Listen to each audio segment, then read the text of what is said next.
To help us parse today's goings-on, we want to bring in our all-star panel. They are stars. Steve Chagaris is the senior political editor for CBS News. Emily Tish Sussman is the campaign director at the Center for American campaigns director at the Center for American Progress. She's also a Hillary Clinton supporter, and last but not least is CBSN political contributor and Republican strategist Jay Hogan Gidley. Emily, we haven't heard from you yet, so please give us your insights about. We talked a lot about the tea leaves being read. Potentially better looking for Hillary Clinton's prospects than Donald Trump. But if the Clinton team should be worried about one thing right now, what should it be? Well, the early vote has been very good, and that is great for Clinton. It's particularly been very good in large Democratic areas that are very concentrated Democratic. And so that's all been great. But Election Day still matters. There's been a ton talked about of the early vote. I think somewhere around 46 million have voted already. But Election Day matters a lot. The majority of people still vote on Election Day. And in some very important swing states, particularly Pennsylvania, you can really only vote on Election Day. So depending on how that goes at the polling place and whether people really have, made a plan, found a way to get there, the lines may be a little bit long, and some of the Trump supporters may be turning out in some intimidation tactics. So that would be the thing that I'd be looking for, to make sure that everything still goes well today. The campaign has done an excellent job. We've been talking about ground game. What does that really mean? It means identifying your supporters, contacting your supporters, making sure they know how to get to the polls, they know when it's open, they know if they need ID, all that sort of thing. That information has been very, very good. The campaign made about 21 million voter-to-voter contacts over the weekend. That's incredible. That's a phenomenally high number. That's phenomenal. That's an incredible number. But Election Day still matters. So, but even you are saying, though, it's still questions of organization and perhaps countering those tactics, if you will, by the Trump campaign. Steve, I wonder, looking at this, is there an electoral weakness? Is there a spot on that map that Hillary Clinton is still perhaps maybe staring at an extra little bit today? Well, I think there's definitely a concern about a couple of states, and this is why we saw her visit those places, Pennsylvania and Michigan. Now, there's no serious polling that shows that it's in danger for her, but if she doesn't get the turnout among certain demographics in these places, then their fear is that Donald Trump's enthusiasm among other demographics could pose problems for them. So you're looking at Hillary Clinton and others in Philadelphia last night. Why is that? Because they figure if they can juice the numbers in Philadelphia, get more people out in Philadelphia like Obama did in 2012, then the state is out of reach for Donald Trump, as it was for Mitt Romney. Michigan's a similar situation where you get urban areas, Flint and Detroit, you get those numbers up, then the people who are in the more rural or in the more working class areas are muted a bit in terms of the vote. And so, yes, there are some concerns there. I do want to point out the point that she makes about the early vote is correct. 46 million is the number. In 2012, there are 129 million people who cast ballots for president. So it's a huge number, but there are still, if we match 2012, there's still 80 million people who are going to vote. One demographic I think we haven't talked about that really kept Mitt Romney from the White House is evangelicals. Estimates were anywhere from 6 million to 14 million didn't vote. If they would have voted for Mitt Romney, he would have won the election. George Bush hovered around 83 to 84% of evangelicals in 2000, I guess, won the presidency. Mitt Romney was around 79, 80% and didn't even try. Trump was in the 60s a few weeks ago. He won evangelicals largely during the primary process, but he's going to have to get numbers up in that particular category if he's going to have a chance to win this election. And if he does, if he can get them up to Bush numbers, he may be in better shape than even we are estimating. If not, and he's hovering in the 60s or even in the low 70s, I don't know that it's going to be enough. Emily, a couple weeks ago, there was talk of more aggressive talk on the Clinton side about states like Georgia and Texas and Arizona. Then they had the announcement from the FBI that James Comey was continuing the investigation into Hillary Clinton's emails. How much do you think that's dimmed the sort of prospects for flipping those kinds of states in particular? I think the places that really hurt her was building on the momentum that she had. It looked like she was going in a really strong, positive path to close out the last 10, 12 days of the election, being able to talk about a positive message, a message for a positive message for a Clinton presidency, and not having to run into the other muckier kind of hand-to-hand combat that had been happening towards the rest of the election cycle. So I think because they had to then turn a little bit of focus after Comey, I think it did break that momentum. And so there has been a little bit less discussion about it. But I do think, if we look at where she has been, I think in particular, Ohio is very interesting. It's been projected over the last couple of weeks that it would go for Trump. But there's obviously something there that, she's been going there. She's been going there with a lot of star power. And if she can bolster the turnout there, then it can be within reach. And it's interesting, Steve, if you listened to President Obama last night in Philadelphia, veer from a Hillary-specific message, if only for a moment, where he acknowledged, hey, she needs help, she'll need help. And he started calling out, he went down the ballot himself there in Pennsylvania.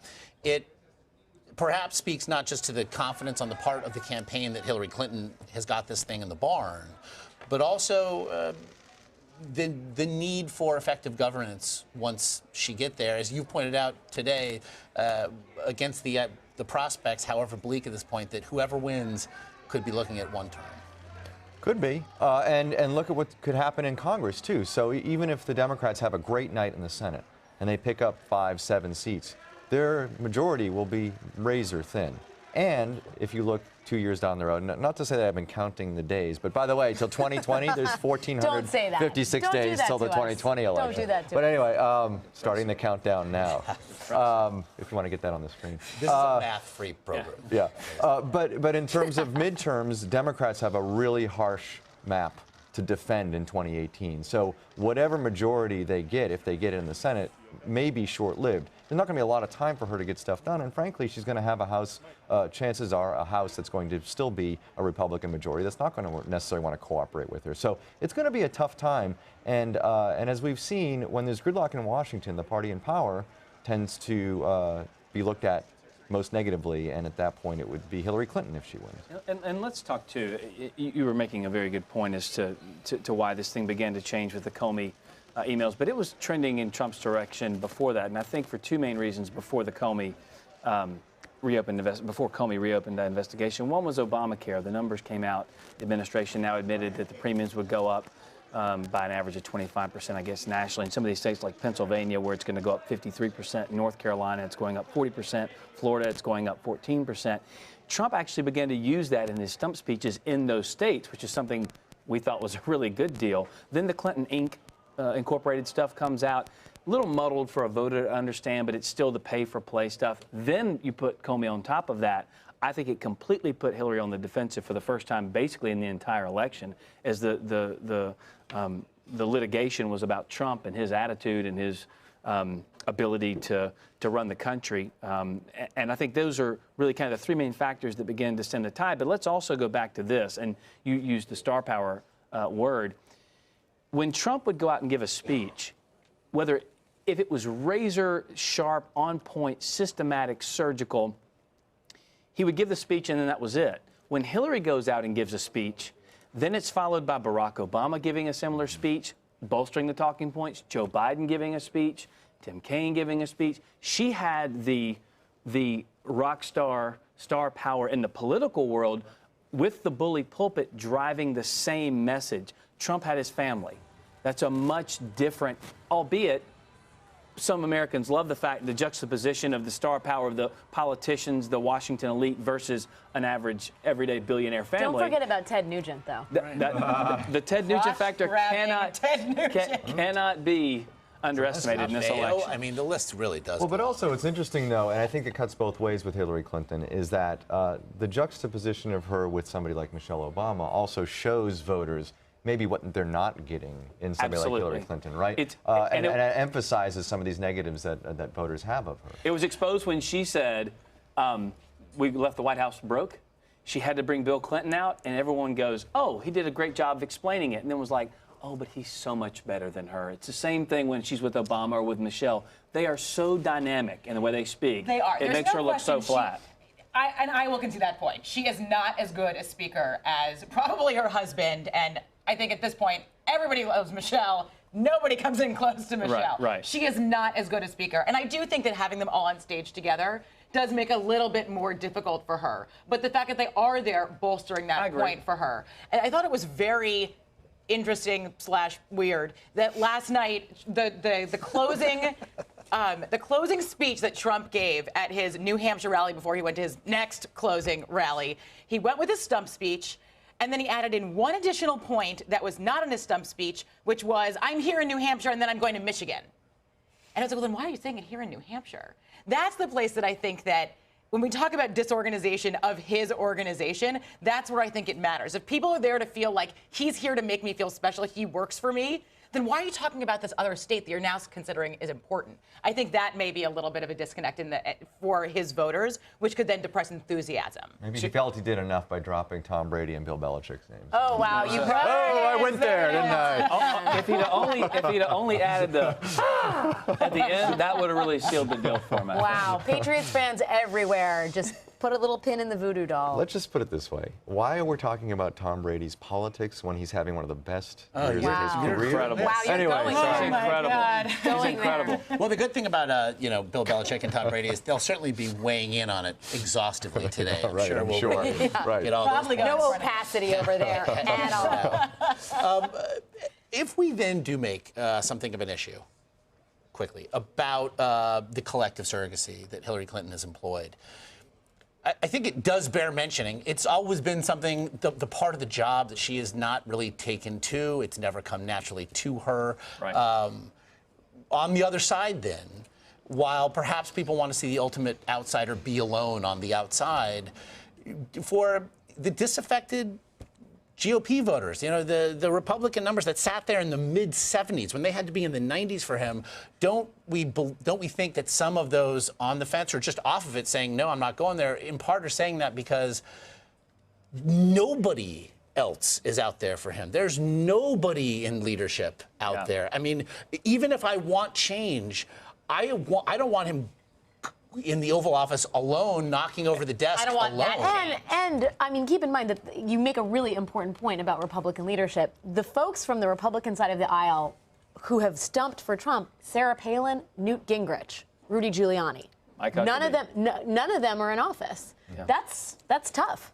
Oh, absolutely. I mean, Mike Huckabee did a speech for him in North Carolina. He's very popular there, but still, you've got none of the leadership, and it is the person, it is the Michelle, it is the Barack Obama with the charisma, but it's also the message they're delivering and undergirding the message from the person at the top of the ticket. Trump didn't have that. In fact, he had people arguing against a lot of what he was saying, and a lot of Republicans, quite frankly, are angry at the leadership and angry at the candidates who signed the pledge. And the sweet irony of the pledge was put in place to keep Trump from going rogue, to use a Sarah Palin term, and instead he wins the nomination and all the rest of the candidates scattered away from it. They signed the pledge. I think a lot of Republicans in the rank and file, even though they held their nose and weren't all in for Trump, they're still angry at the people who put their name, their pen to paper and said, you're supposed to be with this guy and you weren't. Well, then it becomes, there's a meta irony in that he then won the nomination and at times also felt as though he also was going rogue,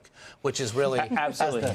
You'll take, wow. Fast. you'll take the Got irony. highlighters going rogue. Well, it's having the wingspan of a pterodactyl out here. You'll take the irony and trump me with the meta irony. Yes, You'll I'll double come down back on the over yeah, the that's right. top.